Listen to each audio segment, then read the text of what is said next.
Okay, so now we are on the fourth lecture of the Yoga Sutras. The fourth lecture in this series. We are discussing 1.3 and 1.4, the third and the fourth sutras. The Sutra 1.3 deals with the situation of the awareness in the state of yoga, and 1.4 with the elsewhereness. Remember, the Sutra 1.2 had described yoga as Chitta Vritti Nirodha. That is the state uh, in which the awareness is not receiving impressions of the world scan, of the world DNA, the world DNA evolved vector system cycles of scan. Okay, note that it is not a definition of the process of yoga, it is describing the state of yoga. Whatever that state the particular text, that is Yoga Sutras, wants to describe yoga as. I will read the Sanskrit of 1.3. It says, Tada drashtuhu swarupe avasthana. Tada means then, drashtuhu means the observer, swarupe means in own form, avasthana means established. That is, in that yogic state, the observer is established in own form. Now the question arises, what is own form? And then the question arises, how does this establishing occur? Okay, the same sentence translated by Google Translate says, then the seer is in his own form. To get at this translation, I had to add a space between swa and rupe. Swa means self. Rupe means form. Rupa means form. Rupe is the locative um, sense, locative grammatical transformation of it. Swa Rupe means in own form. Tada drashtuhu swarupe avasthana. Again, the obvious question is, what is this own form thing? And what is the text talking about there when it refers to own form? Are there parallel ideas in other traditions? Usually when we say own form, we think of that which is our DNA pocket, what is evolved out from our own DNA pocket, that is our body. That is what we think of as own form. But then assume I cut my nails. It is not that something happened to my own form in a strict sense, because I'm still there. Nothing happened to me. Likewise, this that I describe as own form is continually undergoing transformations. When I eat food, when I breathe, the anatomical transformations within the body. So it is not one static, unaltering entity that I describe as own form. When I use that term, saying own form, and if we cannot point to something that is not transforming, you cannot point to something and say, this is what I was talking about. Okay, that is to say the DNA scan is continually altering. It is just a set of vectors. The I'll talk about this later. Next slide, maybe. There's a lot of evidence of geometry in the human anatomy.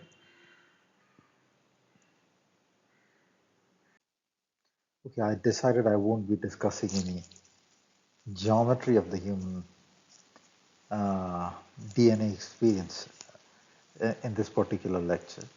because it's already going to be long and we need to stay on topic. I just added an image here uh, to give you something to ponder on. The Buddhists describe a state in which the world perception and its knowing interpretation is still. The Buddhists have done a very detailed analysis of the meditation process, its stages in their path, they have different paths. In a particular kind of path, they have laid down the different stages, given detailed explanations of each stage. They have a whole uh, dictionary, a whole encyclopedia of something like 80 volumes that describe the different psychological states and so on. Abhidharma Kosha, Abhidharma it is called. You can research it yourself. Um, I do not know if it is called Abhidharma or Abhidharma Kosha, but search the word Abhidharma. Abhidharma. There is no whole translation into English, and it is often not practical uh, to learn Sanskrit or Pali and read the whole thing. But I'm just pointing out that these things have been researched in great detail in ancient times. Okay, now in this slide, what I want to point out is that people have attributed false translations to these ancient words and ancient texts, and that obscures the true knowledge systems. Uh, like an example is that this ninth state of meditation is described as achittaka, meaning without chitta in ancient texts. A Western translation would take the word chitta to mean mind, and achitta thus to mean no mind, and by extension unconscious. That is false because there is evidence within the ancient texts themselves that the state is a very aware state. In the book by the name Theravada Meditation, the Buddhist Transformation of Yoga, um, by an author named King, uh, is a conversation between Buddhist monks and the Buddha, in which the Buddha asks the monks if they know of a higher pleasure than the ninth samapatti. And they answer that they do not. So the state is one of pleasure. What happens is when these vector scans, outward vector scans are stilled, the awareness draws into itself and into the plane from which it has emerged. You might describe that as the Christic plane. So in the Christian symbology, you have the cross and the center of the cross. The center is the point where the outer scans are stilled. The center of the Rosa Crossa, the center of the cross is the 0 point as well. So that is basically saying that there is an experience at the center point, or there is an experience when the DNS scan cycles are stilled, which is one of pleasure, which is one they might describe as transcendence, an aspect of which they might describe as rapture, and so on. So from these false translations of words emerge false readings. Um, I'll give a few examples. That is important because I believe a few of you are going to be researching this field, and you'll get nowhere if the words you read are pulled out of thin air with no grounding in anything. Um, so this paragraph from uh, Wikipedia says the ninth stage of meditation is characterized by the temporary suspension of consciousness and its concomitant concomitant mental factors so that the contemplative reaches a state unconscious achittaga for a week at most. In the nirodha remain uniquely some elementary physiological processes designated Uh, dot, dot, dot.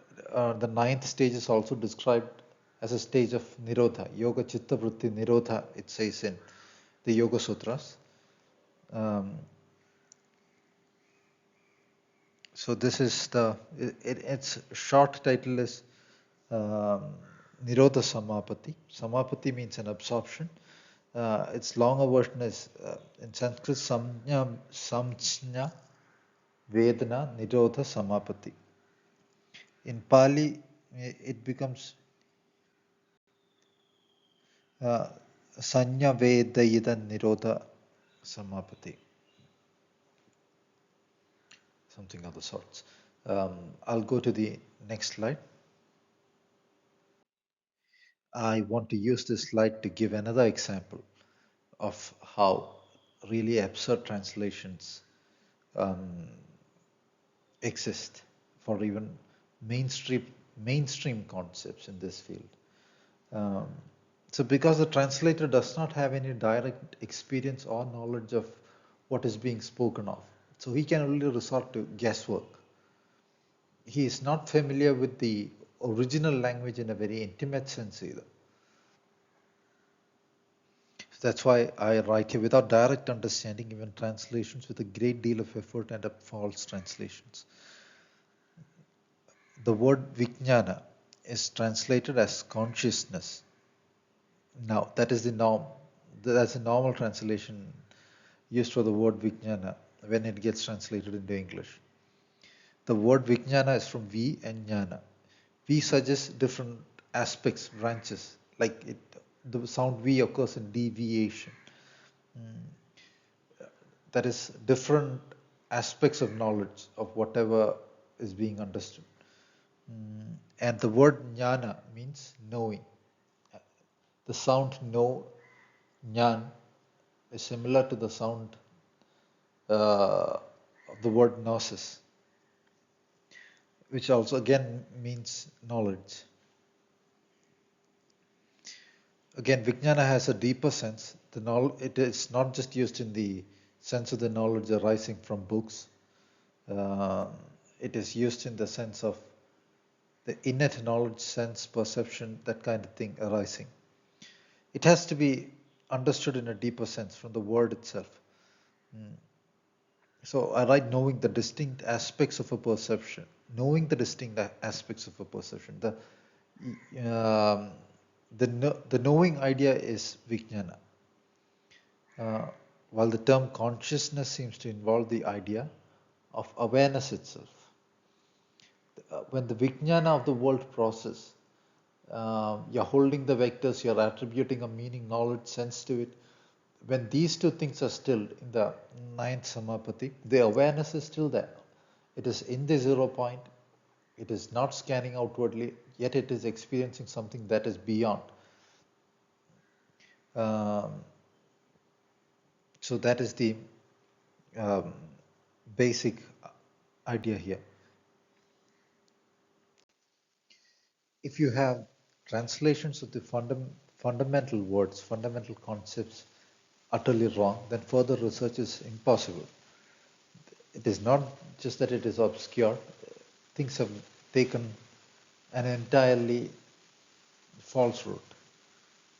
So one way to address this problem is when you encounter a sound and you're not sure about its meaning, break it down into its parts, analyze, refer ancient dictionaries and etymologies. There are ancient etymologies prepared by both Buddhist scholars and ancient Sanskrit etymologies. And there is a database one can draw from. It is also extremely helpful to compare the sounds with the sounds of other living languages and so on. I have in the previous slide given you an example. And yet another idea is to leverage the concept of reality reading. If what is being read has no correlation with the experienced reality or the reality that may plausibly be experienced, then it has no meaning. then it has no meaning, no purpose in the study. Another reason why these studies turn up no results, usually because this body of knowledge is meant to generate super beings, enlightened beings, and so on. You do not see that generally happening with an academic study of this. And the false academia has also influenced the monastic traditions in a negative way, saying none of these things that are seen beyond this dimension exist. The primitive view of science is pushed into everybody's brains. Um, like immediate gains, glamour, social media presence, all those things become valued. It is not possible to pursue a deep study with that state of mind. The academic study has a performance orientation, on-stage performance orientation often. You learn these concepts, then within a few years you're supposed to begin writing, publishing. Um, you're supposed to win the applause of everybody, applause of every fool. You're supposed to keep on presenting things on stage, keep on talking, snazzy social media presentations, and somehow be a miniature superstar working for glamour. Right. In that mode, it is difficult to ponder things deeply, be true to oneself even about what one knows, because then your fame, salary, all those things are dependent on pretending to know things that you do not. It is dependent on pleasing an academic body. It is dependent on repeating what they say. That's less than an ideal state. And so is that state of pursuit of world glamour, so to speak, that takes immediately off track. That is something um, to be the pursuit of superficial glamour just for the display sake um, is warned against by uh, and it's like Alice Bailey's um, glamour of world problem. Um, by these ancient traditions, that is. If your awareness is dragged away into the world so much that you cannot attend to what you need to attend to, then logically you cannot attend to what you need to attend to. The reason you need to have uh, time, patience, to research you need um, time, patience, a kind of strong will, and all that. So a counter example to this, uh, in opposition to how academia functions today, were the Pythagoreans. So this website says disciples of Pythagoras would take a vow of silence lasting up to 5 years, routinely entering into deep caves. This is how the Buddhists also do things. Of course, they may not take up a vow of silence. Some do, but they, in serious traditions, they do take their retreats, alone retreats on mountain tops and all that, lasting for years. It is. I'm not saying that thing is necessary to make progress. Nowhere in the Yoga Sutras and nowhere in the Buddhist text is it said all that is necessary. But I'm just giving you a contrast. This is in yet again another countersense to what I just said in the previous slide about people who maintain silence to think, to ponder things deeply, like in the monastic Pythagorean tradition. So this is from um, The Merchant of Venice, Act 1, Scene 1, where one of the characters say, there are people, I do know of these, that therefore only are reputed wise for saying nothing, when I am very sure if they should speak, would almost damn those ears which hearing them would call their brothers fools.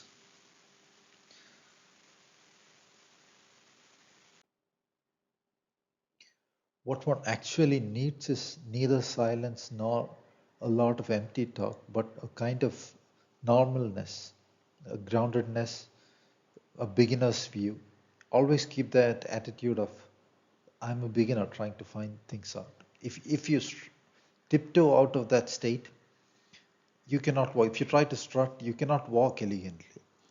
The Tao Te Ching says that if you tiptoe, you cannot walk. If you try to walk on strut and walk on your toes, you're no longer walking elegantly or at ease.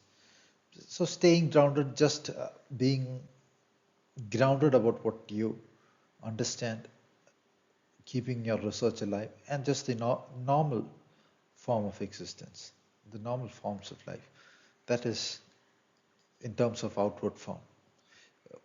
What I wanted to suggest. Neither, uh, like why I say this is because some people might read the second phrase of Yoga Sutras, Yoga Chitta Vritti Nirodha. That means the brain should not function, we should not talk, we should not walk, talk, nothing of that sort.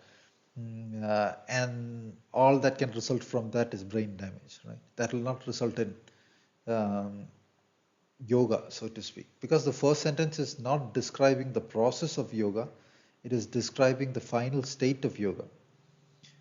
Um, and if it were as simple as doing that, some kind of sensory deprivation leading to the yogic state, it would have been easy. All we needed were sensory deprivation chambers, um, and perhaps LSD or something to compensate for an absence of outer joys.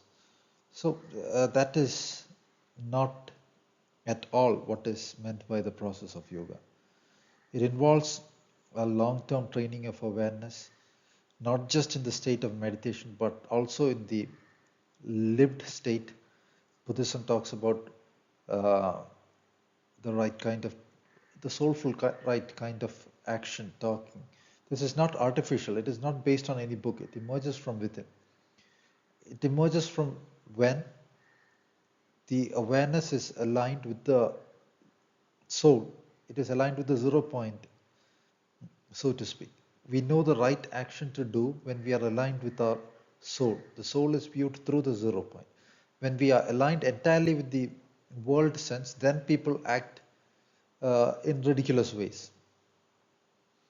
Like even in these studies going after glamour, because uh, glamour is what the world wants you to have, and that is what is world pleasure, so to speak. It seems so, but then you realize there is something lacking, empty. You, there is a song, Evanescence, everybody's fool. People end up like that. But then, even then, they are not willing to admit that is their inner state.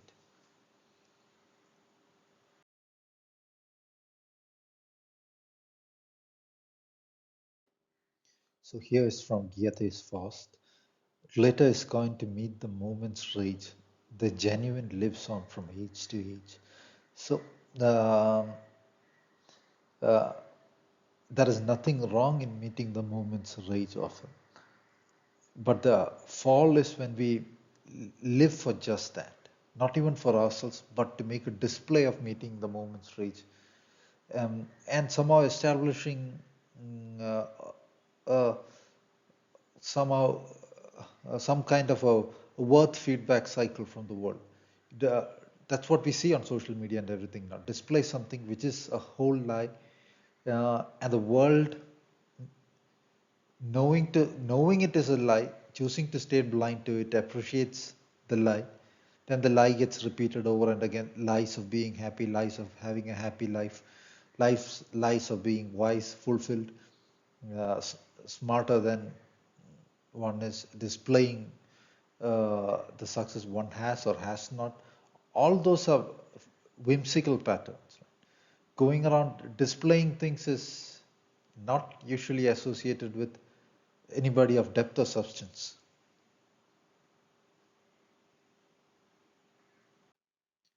So in this Nirodha state, um, there are two possible experiences.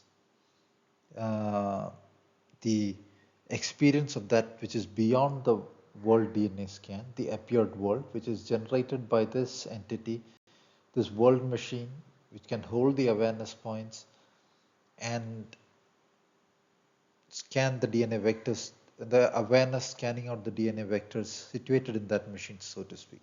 There is such a machine described in ancient Indian writings. It is called Prakriti. Prakriti is also translated as nature. It means pra means forward, kra means to do, that which does this formation thing. Buddhists talk about codependent arising. Of course, that machine alone is not sufficient. The awareness spark is also needed, and there is more than one awareness spark involved.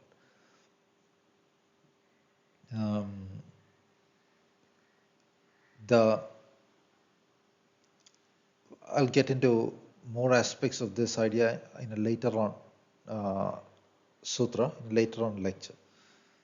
So there are two experiences possible. One is of the Christic planes. Christic has a sound similar to that which is crystalline, the beyond, the pure, etc. Beyond, it is a different, it is not a world matter kind of feeling, it is a different kind of sense. So the word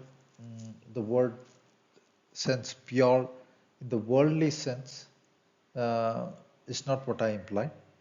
In the beyond what is a appeared sense, you can, one of the earliest writings of the Christians, a very well respected writing, is the Apocryphon of John. It was well respected by the early Christians, the early church fathers and so on. So there is a poem by the name The Inexpressible One. The notion of the one has been described by philosophers like the Greek philosopher Plotinus around 2000 years ago. The one does not mean everything put together, one whole, not like that. That which is beyond the world phenomenon. That being, it is beyond God. That is the way the Inexpressible One, that poem, describes it. Describes the one. Describes the idea of the one.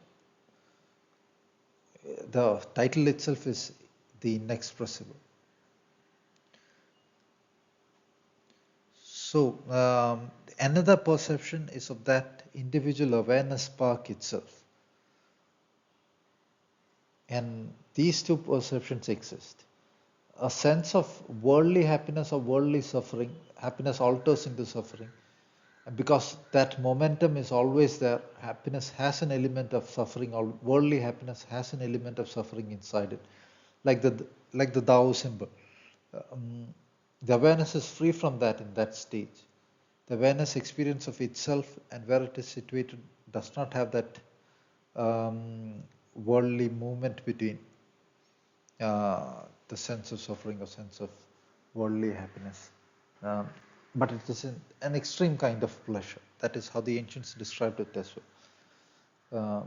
When this experience begins to arise, Western traditions speak of rapture. The Buddhist traditions, even in early stages of meditation, speak of pleasure, the body being filled with pleasure, and that it is required that that stage be maintained and the body be merged with this pleasure principle that arises.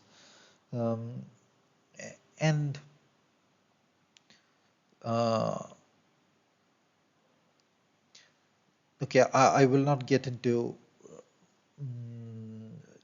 too detailed a discussion here because these things do have to do with the experience itself and understanding how to approach that experience, which is the topic of a lot of upcoming stuff in this particular text. And we'll also be exploring other traditions. Because these are also, like I said, speaking of one reality, even though the level of systematization, the level of analysis, whether the sense of adoration is used or whether the sense of analytic understanding is used to a greater extent. Of course, every tradition has an aspect of adoration, every tradition has an aspect of analysis and so on. But the weight that falls on all these might differ in the formula of that path. And nobody is required to follow any particular one formula. Like within one tradition itself, say Christianity, there are so many flavors of Christianity. The Gnostic traditions laid emphasis on both adoration and understanding. It might have been the original tradition. There is a lot of evidence towards uh, that in the Bible as well. I'm not saying everything that is labeled Gnostic is what was back then. So from till what I have said in terms of the Yoga Sutras till now, it would seem that the world is some kind of a machine being observed, and then the observer needs to understand that and find himself, so to speak. Like I have used the analogy of being stuck in awareness in the forms of a virtual reality game and beginning to think those forms are your own self. So, is there evidence of such an idea occurring in other traditions? This is from the Bahya Sutta in the Buddhist tradition. It is from the Tripitaka, that is the core set of teachings. The earliest recordings said to be of Buddha's words, uh, the earliest recordings of the Buddhist tradition that we have. Um, so Buddha tells Bahya, a monk, Bahya, you should train yourself thus. In the seen will be merely what is the seen. In the heard will be merely what is heard. In the sense will be merely what is sensed. The cognized will be merely what is cognized. In this way you should train yourself, Bahya. When Bahya, for you, the seen is merely what is seen. In the cognized is merely what is cognized. Then, Bahya, you will not be with that. When Bahya, when you're not with that, then Bahya, you will not be in that. When Bahya, you're not in that, then Bahya, you will be neither here nor beyond, nor in between the two. Just this is the end of suffering. Bahya Sutta. I have given a link there as well. So the idea of the appearance form being understood as the appearance form, the physics playing out, the world DNA code being scanned, and 99.9999% of the world phenomenon is not due to oneself.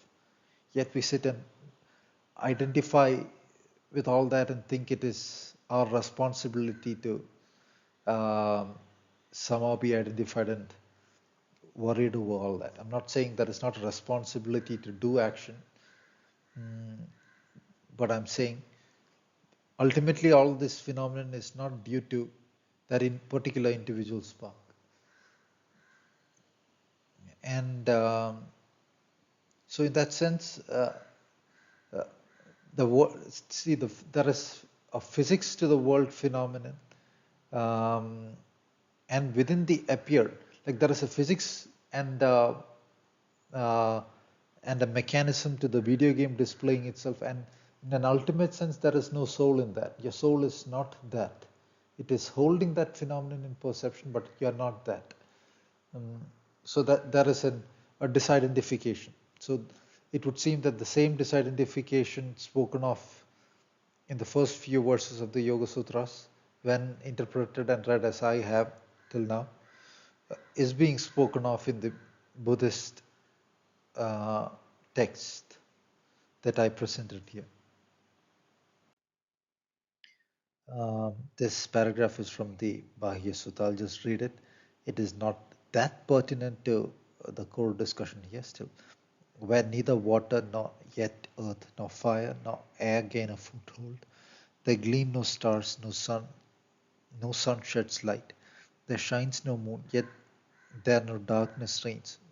When a sage, a Brahman, has come to know this for himself through his own wisdom, then he is freed from form and formless, freed from pleasure and from pain. Bahya Sutta.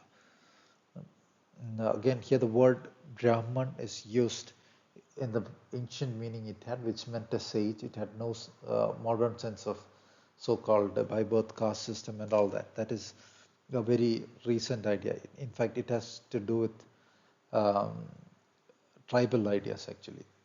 The by birth caste system that we find in some places is exactly analogous to the tribal system described in Taboo and Totem by Freud, which is in North India we have this, we find this, what do you call, exogamous caste system. In South India, a different kind of exogamous caste system is exactly based on the fear of inbreeding within small circles. This is a tribal fear that is described in Taboo and Totem. Similar kinds of ideas are at the origin of the southern caste system. This is not found in ancient writings. This is not the Aryan system. Like if you look at ancient mythology, the marriage of the Pandavas, there are Arjuna's marriage to a Naga princess, Bhima's marriage to a Rakshasi. Rakshasi means it is one might in the Western sense call that, there is no analogous word in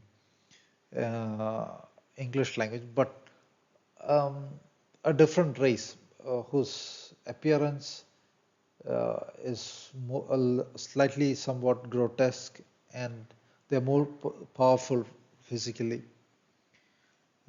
So again, look at the marriage of Ramayana. You do not know the birth lineage of one of the most important personalities in Ramayana. In Mahabharata also we find that.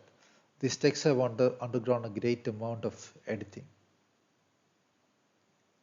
As well, if you look at the even the Bhagavad Gita, there is a lot of possibility of editing. Like chapter 1, Arjuna, when he is lamenting the war, also says that the forefathers will fall without offerings of these rice puddings. It was not the tradition of the warriors to do any of that, or the style of a warrior to sit and worry over that. That is not Arjuna's style of speaking either, but the person who edited that in, a false Brahmin priest, has the tendency to advertise those rituals.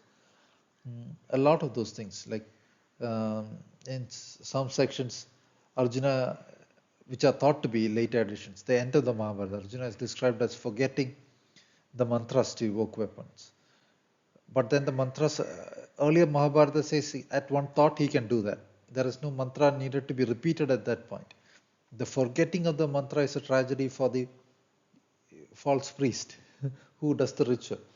I'm not saying rituals are false or not needed, or rituals have their place in society. Even there are good priests too. There are people who get proper education and all that. But what I'm saying is, the priesthood has edited in things, played out a lot of lies among the public, so as to keep people away from education and all that. Nowhere in these ancient texts do you find that idea of things as these false priests have pushed forward in a particular era, in a later era.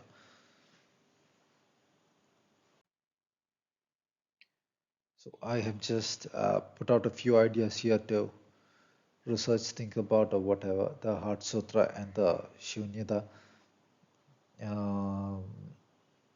the 0-point structure of the universe, which I have hinted upon in my previous few talks. And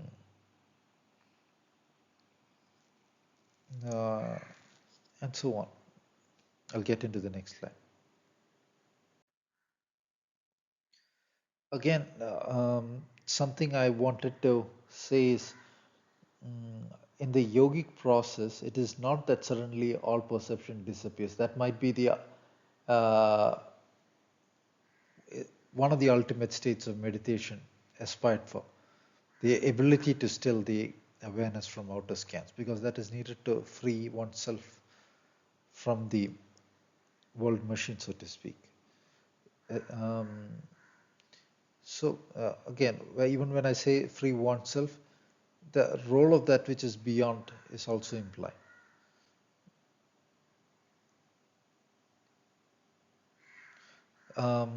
I had said the experience of the sixth chakra is also analogous to the experience of the outer sixth sphere. Um,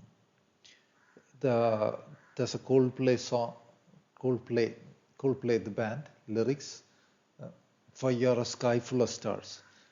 So the seventh chakra experience becomes as if a silver ocean of stars, um, and um, in the Upanishadic text, the god is described as the god in the eye of the sun. They would say things like the god in the eye of the sun, the god in the eye of the earth, the god in the eye of the human, maybe even in the eye of the moon, are the same. Even though different individual awareness sparks are situated there. In the eye meaning the very core, through the 0 point view. Um, Here is an image of a black hole in that sense. You have the stars forming a bundle on the seventh order zero. So the galaxies become the eighth order zero, galaxy cores, and the galaxy cores are bundled on the ninth order zero. Um, and they outwardly see a pattern like this. Inwardly, Zen monks have drawn this a similar pattern. This might not be a simple coincidence because the outer and the inner views are not entirely without correlation. Nothing exists out there randomly. Um, Even what is the illusory view or whatever is a function of a mathematical expression of something.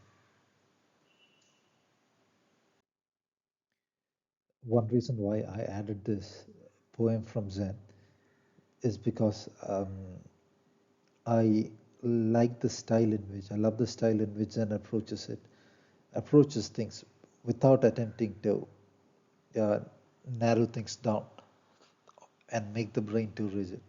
Uh, if you ask me what this means, I do not know. Not it is not meant to be understood or translated into a narrow meaning, but it is meant to convey possibilities. When you read, say, one paragraph, shadows upon shadows, your whole body is an eye. You fall into seven and eights, two by two, three by three, walking the old road, turning to left, turning to the right, following up behind. It speaks to me of these dimensional structure scans, which is understood by the transformations of the body, holding those states. Um, and the directions, turning left, turning right, those speak of vectorial scans to me. In the Gita, 6th chapter, Bhagavad Gita, 6th chapter, the state of meditation is described as one in which the awareness does not move into um, directions. Dishascha navichalayet. I think that is the Sanskrit. You can look it up. I might be wrong in its specific formulation, but it definitely says not the awareness not moving into the directions. So again, it is going into the 0 point sense. Um, it had the text speaks of the awareness projected onto the and kept onto the tip of the nose. Every structure is again in a recursive sense unfolded out from these layered 0 points, the chakra systems, whatever you might call it. The nose point tip then becomes the 0 point at the base of the zeroth order zero, the 0 point at the base of the spine, and so on. In reading a koan or a poem like this, instead of defining this down, you must allow the perception to evolve in freedom and then pay attention to what evolves in freedom inside. And it is a beautiful experience, far more beautiful than uh, watching TV or uh, all those empty repetitive activities. A trip to Starbucks might be fun for a day, or once in a month or twice a week it might be fun, but you do that daily, it becomes dull. It is not turning up anything new in terms of experience, but something like this keeps on turning up a whirlpool of experience. One moment you're being told it is about serenity, stillness, mm, then you read a clear pool does not admit the blue dragon's coils. Do you see great waves, vast, gigantic? Where will the blue dragon go to coil up? Here it just cannot be found. Yeah. So the blue dragon is possibly associated with something that is sought. It has to do with unveiling aspects of wisdom as well. I won't get into the depths of the dragon symbolism here, but again, because it feels so good, I'll read the beginning of the poem as well. The seamless monument, how big is this one scene? What are you saying? To see it is hard. It is not something eyes can see, blind. A clear pool does not admit the blue dragon's coils. Do you see great waves, vast, gigantic? Where will the blue dragon go to coil up? Here it just cannot be found. Layers upon layers, no optical illusions. What are you doing? Seeing optical illusions. Shadows upon shadows. Your whole body is an eye. You fall into sevens and eights, two by two, three by three, walking the old road, turning to left, turning to the right, following up behind. Forever and ever, it is shown to people. Do you see? How will blind people see? Can you catch a glimpse of it? Reverend. Here, the reverend might be referring to the abbot. It might refer to that inner awareness spark within oneself, because it in its origin could be thought of as being situated in the Christic principle. That particular term is used. Uh, Again, if you look what is meant by the idea of the old road here, we are traversing the same patterns again and again, the same patterns of thought. In a deeper sense, it is this reality played out by directional scans, left, right, like it says, turning to the left, turning to the right, following up behind. So, because, like I said in the previous lecture, um, the awareness spark is situated on a sacred plane in its origin.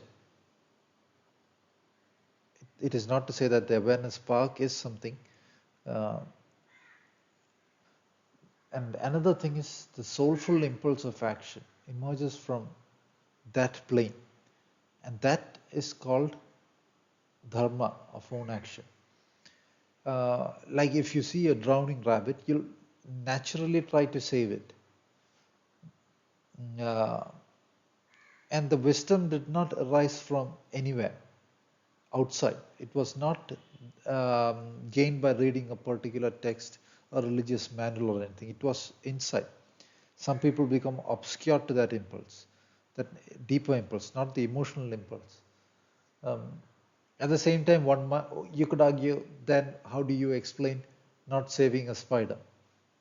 Because the soul knows uh, the spider can bring damage to beings playing a higher purpose, a greater purpose in the alchemy of reality.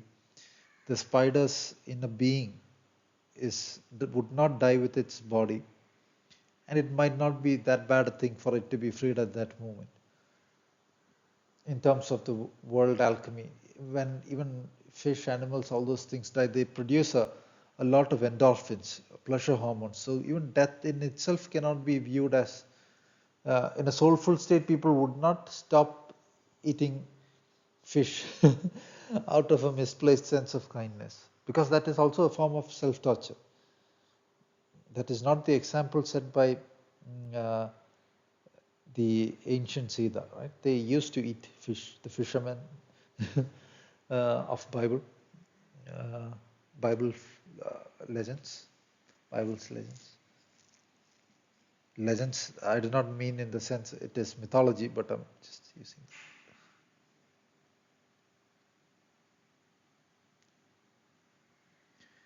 Um, so I write here, false translations lead to the idea that yoga is some form of numbing of all thoughts and brain activity. If they are trying to stop mind activity, it is virtually the same as trying to stop brain activity. The path has nothing to do with turning zombie in the outward sense. The deeper impulse of action is from the soul, is own dharma. This is different from a surface way. In the path of action, which is described in the Bhagavad Gita as well, Arjuna is being urged to fight the war. It is not saying keep on fighting all the time. The Pandavas were not fighting throughout the course of the Mahabharata. The war is just 18 days. Before that, for like 12 or 14 years, they endured the forest, the suffering, everything to avoid the destruction of war. That was what they thought was their soulful action to do at that point. When that failed, as the kings or prince as in the plural, they had to engage the war. That again becomes the dharma.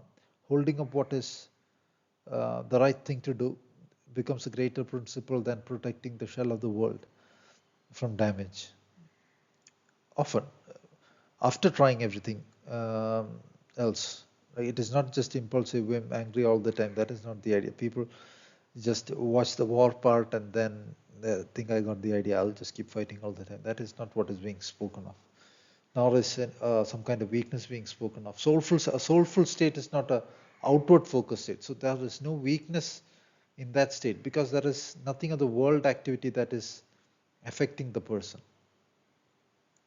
A soulful kind of strength is like the strength of the gods. It is not from grunting, barking, outer pretensions, gymming, building muscles, and all that. Of course, the outer form can also transform because what is held by the awareness is the form. When the deeper awareness arises and its whole function arises. Again, another example is in the Bible itself.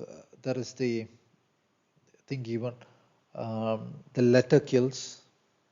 It is the spirit that gives life. The letter means if you just blindly follow what is written, soon you'll develop the idea that you do not know what to do. It is the text that knows what to do. And then you begin to, in a way, kill your own inner sense. That particular section in the Bible also says we are not like Moses, who would,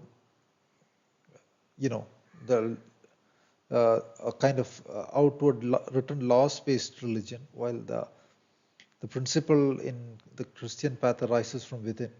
That's where the idea is, I understand. From the Christic planes inside. I spoke of the center of the cross. Right?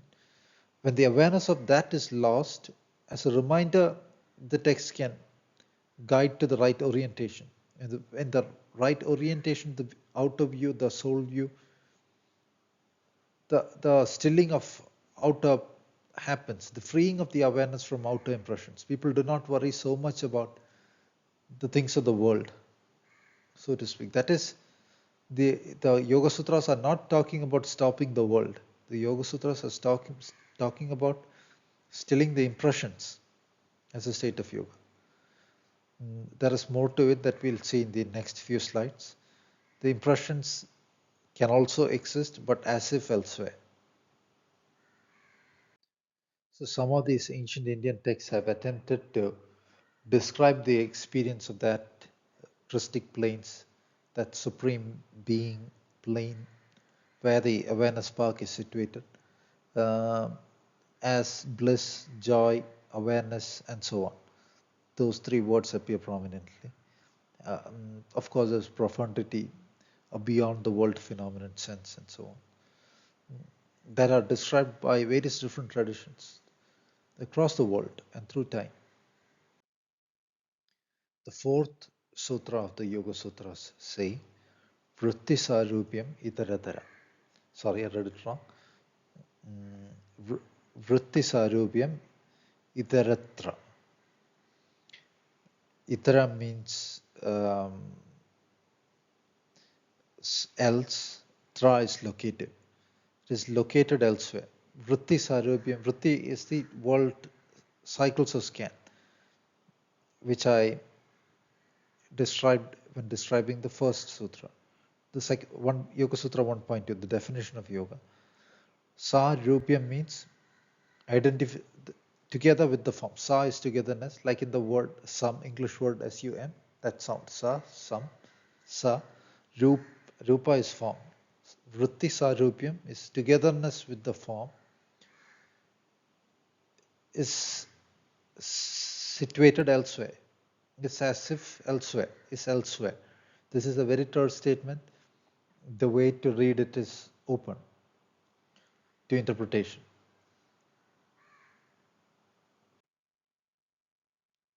So I have again given the meanings of the words. Vritti is the world machine cycles. Sa is togetherness. Rupyam is form. Vritti is togetherness with world form. Togetherness with the world form. Itaratra. A dictionary sense is meaning is of itaratra is otherwise than, different from, elsewhere. So what is it speaking about? The awareness is what gives the vectors the sense of form. There are mechanisms within the awareness planes and the beyond planes that attributes the meaning sense to phenomenon.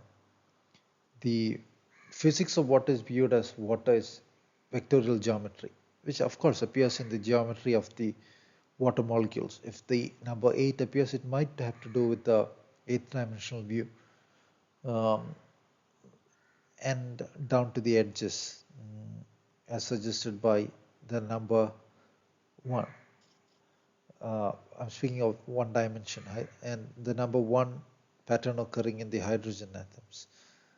So what I'm saying is a vision, a perception involves the outer physics and the meaning sense turning up in the crystic planes or the inner planes, in the beyond planes, which is not a world phenomenon. The meaning occurs there. In the Buddhist traditions also they say the artha samanya, the meaning sense occurs in an eternal plane, that is eternal. The meaning sense associated with the geometry of water does not alter from time to time. It is not altered by an act of destruction in the world. It is not altered by an act of logic or anything happening in own brain. That geometry has that meaning in that map. So the awareness is through a set of mechanisms, including the mechanism of attributing meaning, forming this notion of forms. So when the state of yoga happens, in a way this forming of forms is like just clouds passing over. I cannot hope to describe even the taste of whiskey or wine or brandy or vodka with words. So these traditions have attempted to use words to describe it, but I'll attempt to use an analogy. Assume you're lost in playing a virtual reality game. Somebody says something on the side. If you were not lost in that game, the joy, inner joy of that game, what that person saying would not just gloss over you. It is not happening elsewhere then.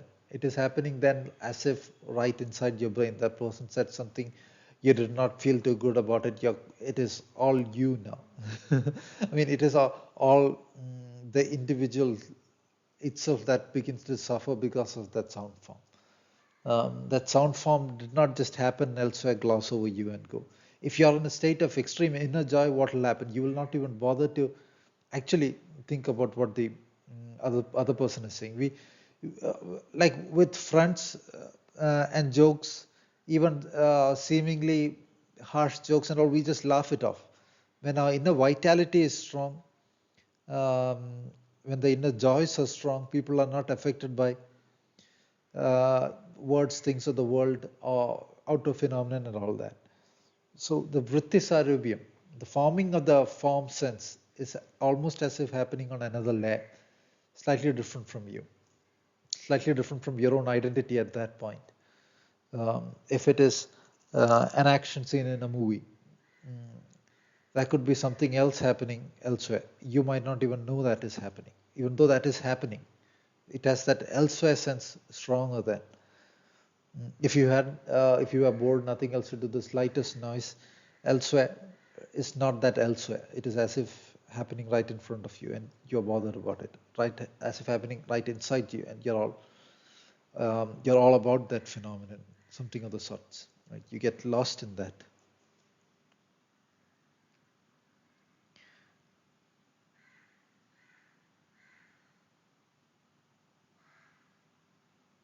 This is a natural state, a natural ease into one's own form. Because that sense has been in a way uh, yoked to, enjoined to in the process of yoga, and the world mission sense has been analytically understood and disconnected from by the awareness, and that training, when you train yourself thus, the Bahya Sutta goes on to say, which we just read now. And so the vritti sarupiam is the world DNA form, because the cycling is what generates the geometrical form scan. But this is not to be understood in a nihilistic sense, because action has meaning which occurs in a deeper soul plane. If you look at all those traditions, they emphasize the right actions. It is the person who is spontaneously able to do the right action whose soul is gaining freedom, because he is acting from the soul plane. And the action itself is continually aligning the person to the soul sense, the beyond the world DNA scan sense. I do not know if I had already given the example, but an example that brings the idea across is Beethoven and his love for music.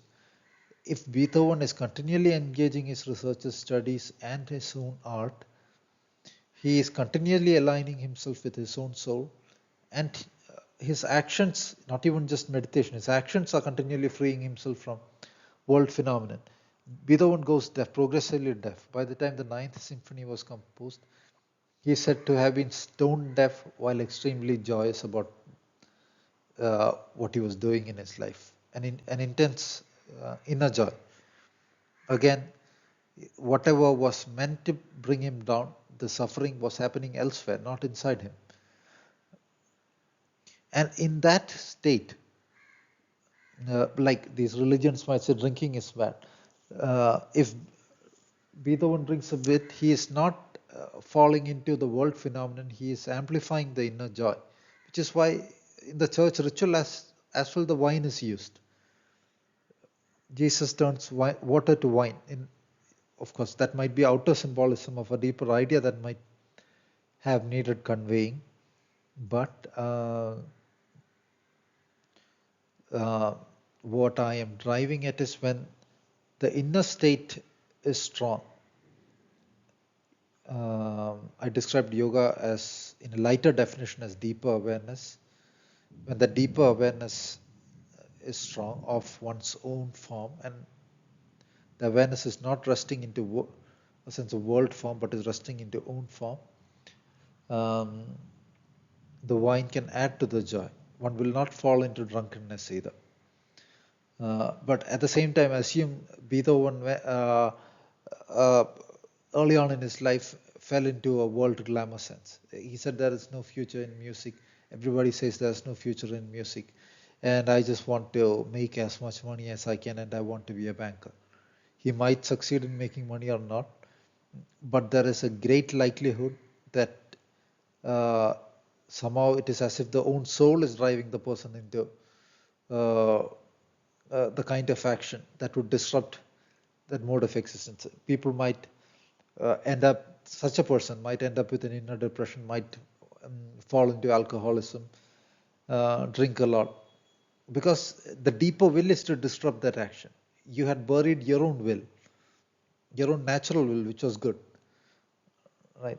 And the will is rebelling. this is not what I want to do. And when the rebellion gets very chaotic is when the outer action becomes extremely chaotic. Generally speaking, I'm not saying that is the uh, whole of the phenomenon, but of what people do and do not. But I'm just bringing forth an idea. Likewise, people confuse reality, um, spirituality. Spirituality is the path to understanding reality. They have separated it with these two terms. Um, with ideas such as a spiritual person will not eat particular kind of food, this and that. No, nothing of that. In ancient Indian traditions, the adept had to eat beef. The adept had to drink wine. The Ayurvedic texts are talking about all that. Uh, Even Mahatma Gandhi and Vivekananda have said, for the ancient Indian adepts and sages, a true aspirant had to eat beef. Um, it was almost as if a requirement. Of course, nobody is imposing anything violently. Again, the Ayurvedic texts are speaking of Ayurveda in the sense the ancient Indian science of medicine is speaking of all kinds of tonic wines. A good proportion of those preparations which are non-medicinal are wines. Almost all of them, perhaps 90% of them. Winemaking were perfected by the monks in the West. So again, it is a lie that uh, those wine, beef, all those things that is the spiritual food. Again, it depends upon what your present state is. There's nothing formulaic. Just because somebody is drinking a lot of wine and eating a lot of beef doesn't mean they're spiritual either. The axis of action, when the soul awareness is strong, is with it, and the outward action amplifies the soul awareness. It serves to anchor deeper that awareness into what own form is.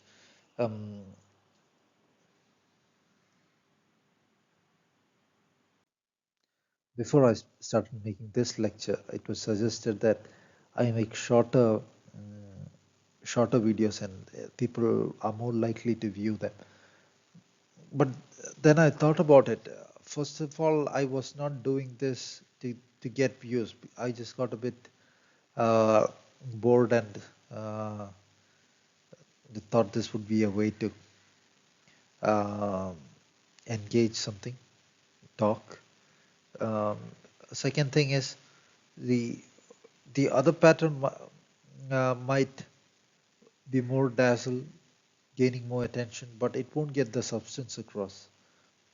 That's what I felt. It might also be, it might be possible to, but again, my action would have to shift into, my thoughts would have to shift into uh, trying to gather more attention and thoughts along the lines, which I do not think is worth the effort as of now. I'm feeling um, very easy, very much at ease with what I'm doing. So I am just enjoying what I do, and that principle I think is what is important. If we try to get the attention of the world, uh, it does not serve any purpose usually. Uh, it is not that the greater the number of people read, there is more information in the world or anything. Even if a few people understand, the collective has that spark, the action that was needed to be done is getting done. It is a very new idea that people need to gather as much attention as possible. That was virtually uh, an absurd notion when these types of media did not even exist. Okay, I'll get into this slide. Um, the world form is understood as the world form, and the own form can at will be identified with it or be beyond with it.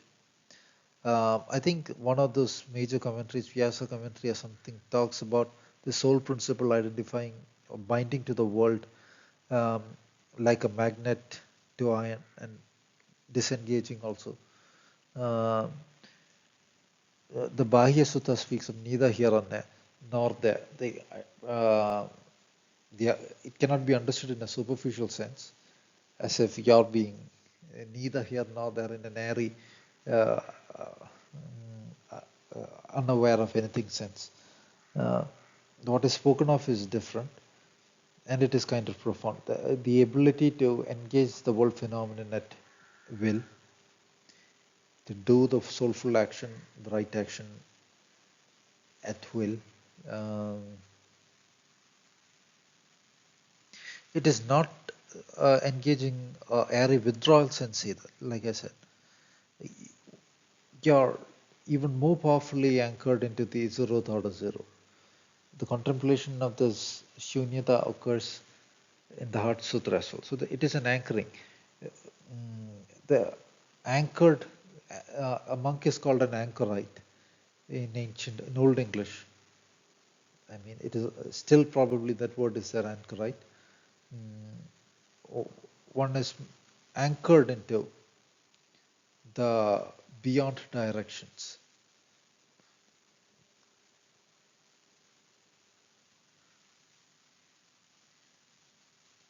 Again, this ability to engage the world form, understanding what it is, disengaging from it, uh, wielding the powers of the world machine, so to speak, would also have to do with the greater powers associated with yoga. Um,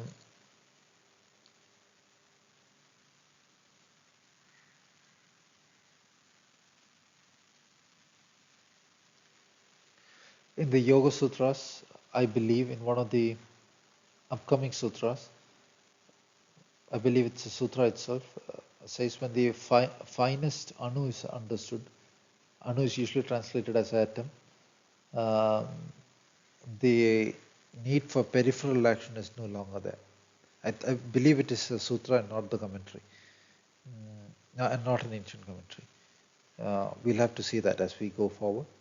Um, but the word anu need not necessarily refer to an atom. It can refer to uh, a layer of analogous form, the sound A and U, anu. And the finest and the downest layer of the dimensional scan is the zeroth order scan.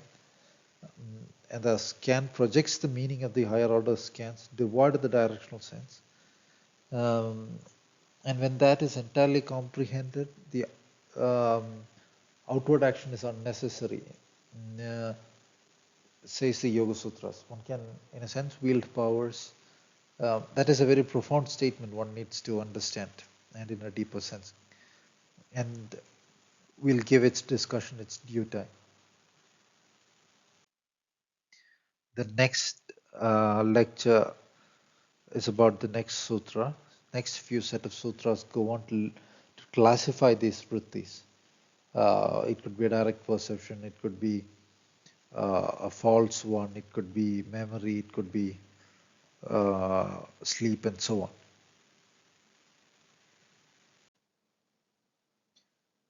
So this thing called the Sator square is a 5x5 grid of alphabets, Roman alphabets. Its reading remains a mystery, and the possible readings that have been presented by the academia are quite varied, and nothing hits the mark, so to speak.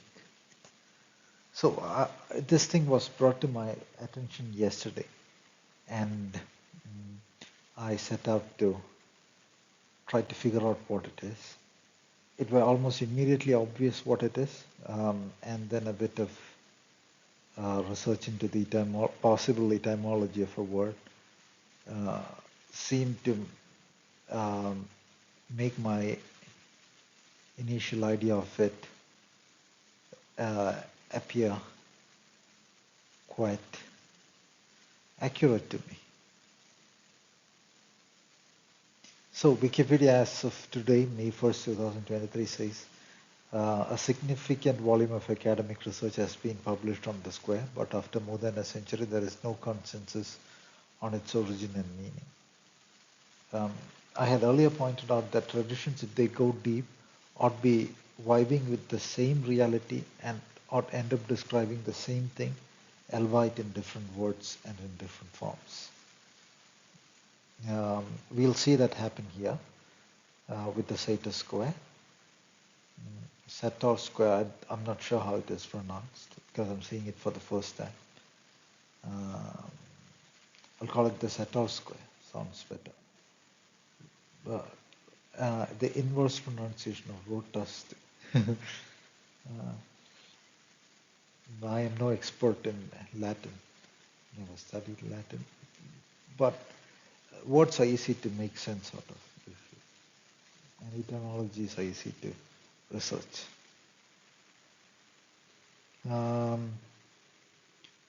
Okay, the theory I have put forward in the previous few lectures, along with the possibility that similar sounds can ideophonetically convey similar meanings, even across different traditions, is employed in the next few slides. This is a screenshot of the Wikipedia article on Sator square.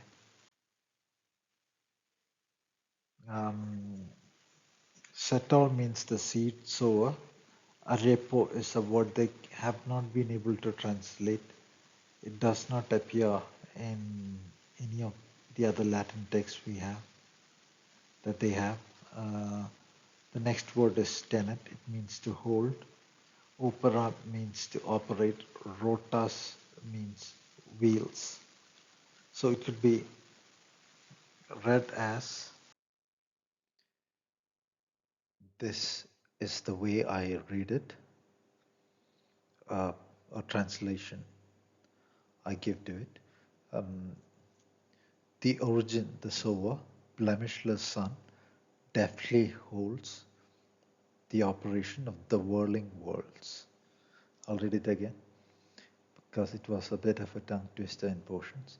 The origin, the sower, blemishless sun, deftly holds the operation of the whirling worlds.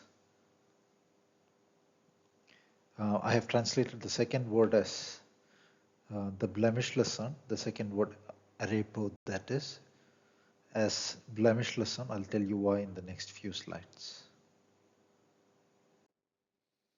This is the upside down version of the same text that is found that were found in different ancient sites. It's the same. It says rotas opera tenet arepo sator.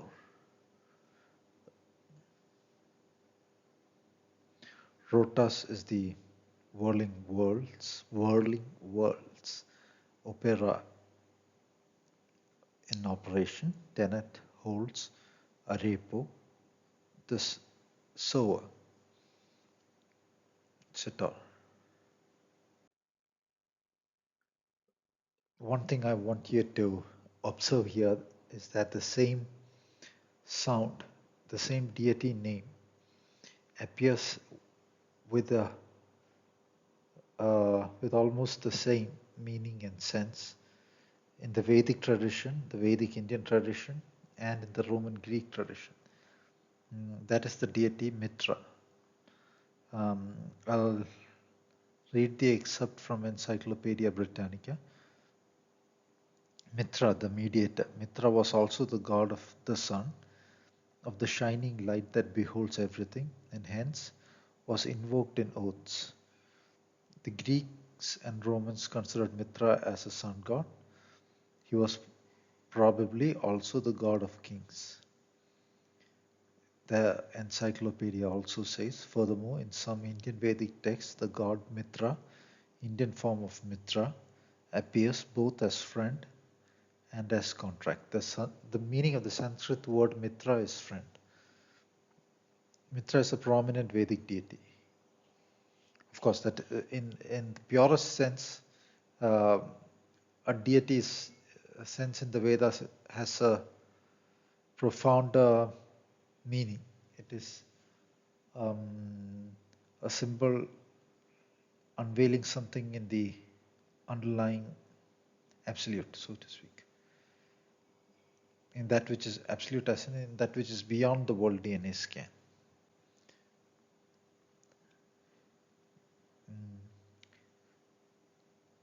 So the important thing here, the important observation here is that the same sound appears with a very similar meaning in reference to a god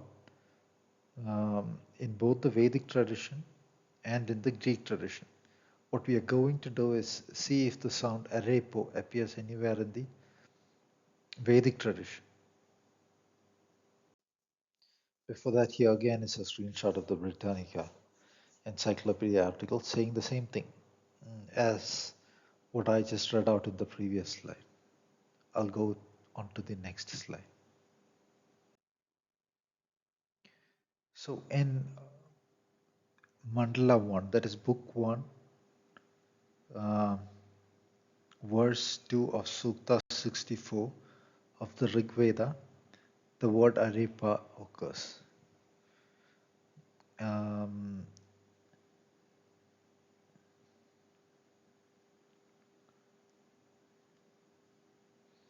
And the sense in which it occurs there is the faultless, the blemishless. And in the next phrase, and in the second sentence of the same verse, occurs the phrase Shujaya Surya Iva. It literally means, Shujaya means pure, blemishless, Surya means sun, Iva means like the blemishless sun. So these two ideas are associated, Arepa and the blemishless sun. In what way that the sound might be leading to the sense the blemishless sun, we'll see in the next few slides. Also remember that the sun were a symbol of the origin in different traditions. It spoke of more than just the appeared phenomenon of the sun. They spoke of things like the eye of the sun. The Encyclopedia Britannica speaks of the sun as seeing everything. And beyond that, the 0 point sense of that object, like I said earlier, the God in the eye of the sun, the God in the eye of the human, the God in the eye of the earth, these are all the same. The 0 point sense. And it is referring to the God beyond. The Upanishads are very clear about that. The Upanishads specifically say it is not referring to some noble being or some high God, but to that absolute God. It is not referring to the individual awareness either.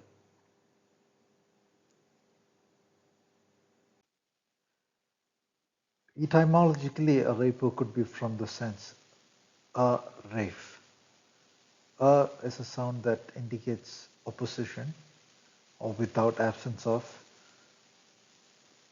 and rave refers to lines, markings. There is a theory that the sound origins from a proto sound for ribs. So a rave could refer to the eye of the sun, the blemishless aspect of the sun, beyond the rays, the rays that show reality. Rays show reality because it is a geometric phenomenon arising from the collapse of higher order perceptions. Of course, generating in the notion of photons, but in the ultimate mathematical, geometrical projection collapse sense, it is a geometrical projection collapse, resulting in the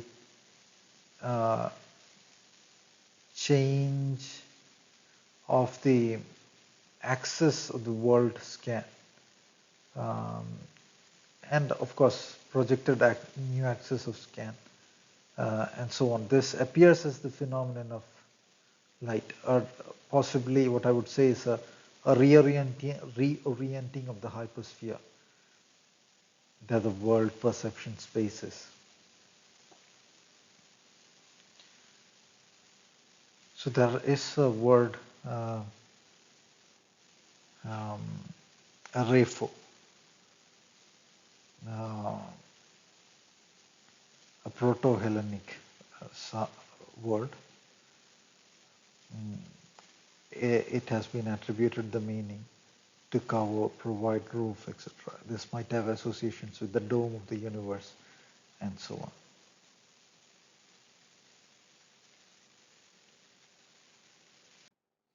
Arepo in sound has an analogy with Erebus, the ancient Greek god of the void. In that sense, the Sator square could also be read as the origin, the god of the void. Arepo deftly holds the operation of the whirling world, of the whirling worlds. That part is a bit of a tongue twister. The term Arebo could have been, or the word Arebo could have been transformed into something that would be the inverse spelling of opera, while retaining the sound and meaning sense to fit in the geometric structure of the geometric structure and alphabetic ordering of the 5 cross 5 square that the Sator square is. The Upanishadic tradition, we find a particular kind of etymological analysis. The Western scholars have dismissed it as folk etymology and not scholarly or classical etymology as found in the analysis of Panini and other linguistic scholars of ancient era. But in fact, it is more of a mystical etymology than a folk etymology. Something that strives to penetrate directly into the ideophonetics of sound, into the mysteries of sound. And in that sense, Arebo and Arepo, and without ribs, without markings, without lines, the primordial void, the eye of the sun, all of these in sense and sound tend to come together. This particular design or art, which describes itself as Magnum Chaos, you can read it MAGNVMCHAOS, Magnum Chaos, done by two artists in 1524 AD. If you look at the sign, you see circles within circles, at the center of which is an eye. You see feet, hands describing perhaps action that also being the world movement and the action of transformation. We see legs and hands. At the center is the eye analogous to the Upanishadic eye at the center of the sun. The eye symbolism appears in Egyptian traditions. It did not have a negative connotation. Obviously, an eye cannot have a negative connotation. Neither did the singular eye have a negative connotation, because it appears in the Bible. If your eye is single, then your body is illuminated, says the Bible. Of course, there might have been people who took up these symbols, did not understand it, and then those you hear those rumors of secret societies that were taken over by evil forces and all. That might be very much true. Those forces might be operating on Earth, and not even might be, sometimes from the evidence seems evident that negative forces are at play. Anyway,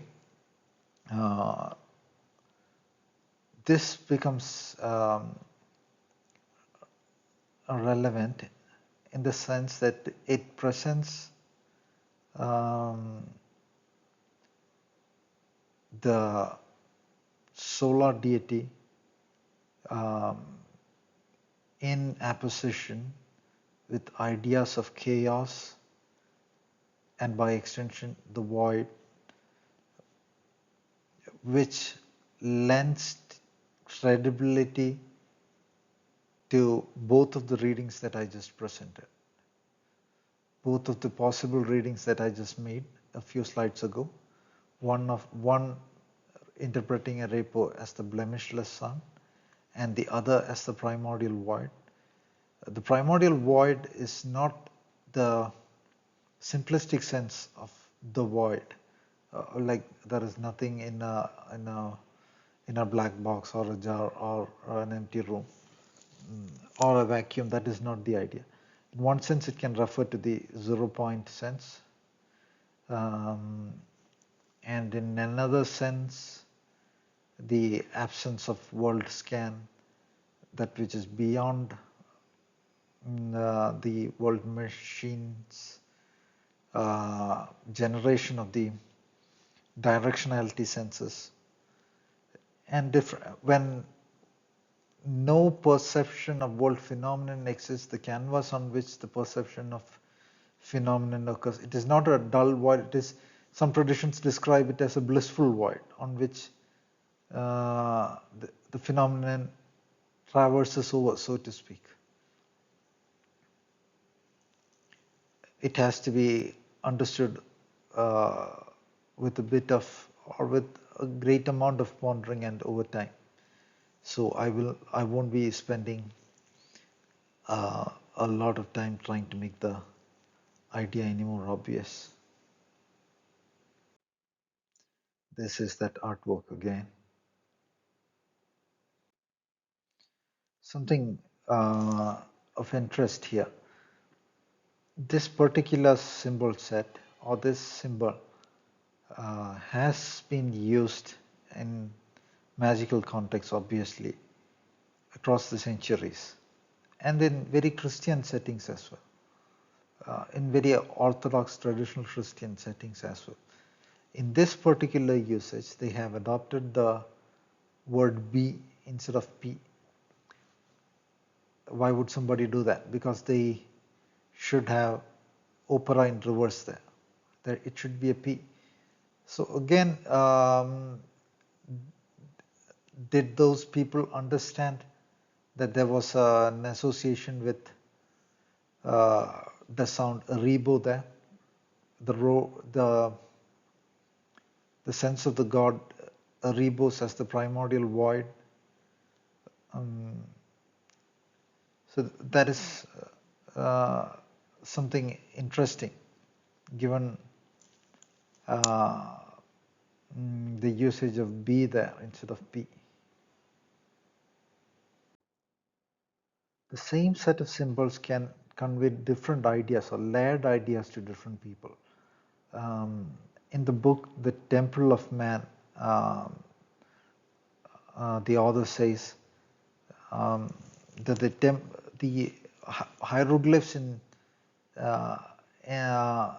more worldly manuscripts are easy to decipher, while its senses on Egyptian walls, when read the same, Egyptian temple walls, when read the same way, sounds ridiculous. It doesn't make much sense. So the way it were to be read or understood on the temple walls had probably a more rather probably a profounder sense. Likewise, this particular word might have meant or given forth different shades of meaning to different people depending on the depth of their understanding. Arepo could have been a benedictive solar deity. It could have been the void for others. Anyway, because this particular artifact is found used in a sacred setting in different places, the public should have had a positive, bright association with the sound. It is not always that the public would associate, the general uneducated or moderately educated masses would associate the void with a benedictive sense. So it might have meant a solar deity as well. Again, from the imagery we just saw, the solar deity, the void, these were profoundly and intimately connected by the artist in that particular art piece, and that draws upon the understanding of different traditions that existed before the artist as well. For the symbolism appears in the Upanishadic writing even. The god in the eye of the sun. One thing to note is that the Sator square speaks of the same philosophy that we have been speaking of, and so does that solar symbol that we just saw, a rotating end sphere, the world DNA, and it is that DNA is granted by a higher awareness, and that holds and operates the end sphere in the highest and the ultimate senses, and it can act through all those planes. That is what ancient traditions say. This is different from the state of the individual spark of awareness. In the sense, the individual spark is observing the readout vectors in the world end sphere canvas, and also it can only read the existing DNA in its own space.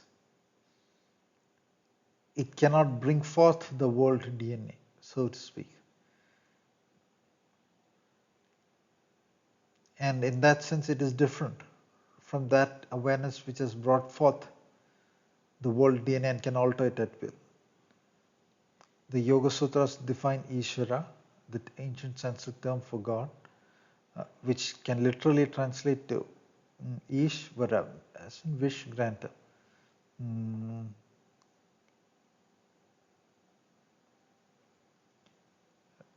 As a unique individual awareness that is unobstructable. It cannot be obstructed, it is not affected by ideas such as karma and so on. And the Yoga Sutras say that the worship of Ishvara, adoration of Ishvara, is a path to the state of yoga, samadhi, the absorptive state, etc. It is described as a path of yoga. Different paths are described in the Yoga Sutra text. It is almost like there exists in the text a listing of a few different possible paths, and by no means does it claim to be an exhaustive listing.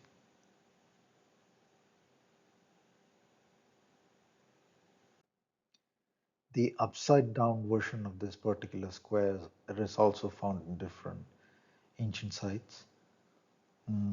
This particular one is on the 8th century facade of the Abbey of St. Peter Oratorium in Italy.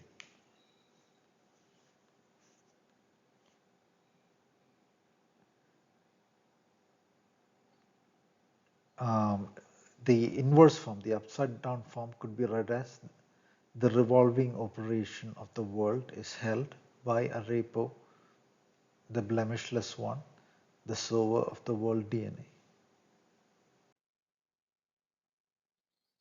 The ancient Indian text, the Bhagavad Gita, says Brahma Mahad Yonir Aham Bija Pradapita. In the grand world machine's origin, I am the DNA granting father, says the Gita, the Bhagavad Gita,